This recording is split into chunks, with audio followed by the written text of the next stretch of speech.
Real talk. Nganong lisod man dapigan ang mga tao nga kaila nato. Ang kunon man nato og dili naagyo ni usahay ni nga batasan sa tao. Usahay magduha-duha ta sa pagtuo, pagbilib o paghatag og suporta sa mga tao nga kaila nato. Tungod kay usahay kabaluta sa ilang mga kasaypanan, kapakyasan, usahay nakapasakit kuni sila nato.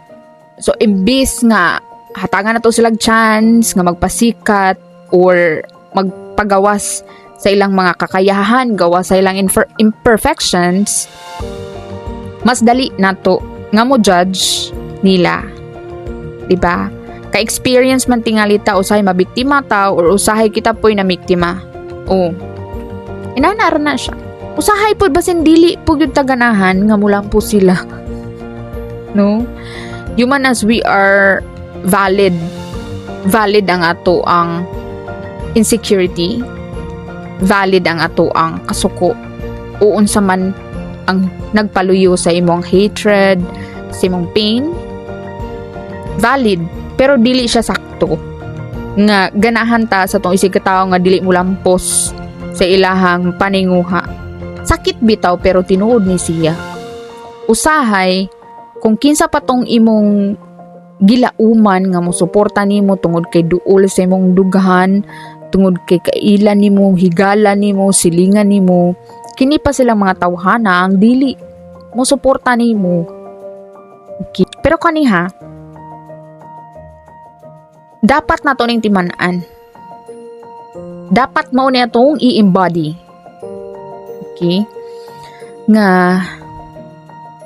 sa kadaghan ba naman imong problema, sa kadaghan ba naman imong gihuna-huna sa imong kinabuhi, sa imong career, sa imong pamilya, sa imong pagskwela, unsa man na imong mga gilihok din ha.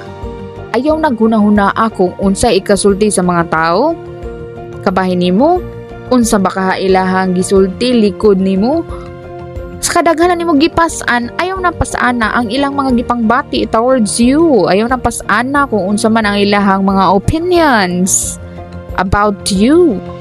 Mind your own business. That's the key to happiness. Focus on your peace. Focus on your happiness. Focus on your growth. Focus on becoming who you always wanted to be.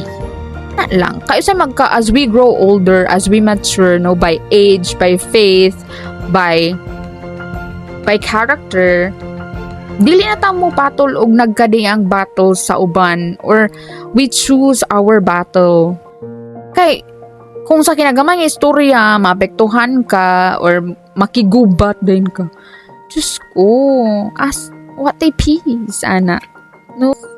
Kini ang storya ta with MJ.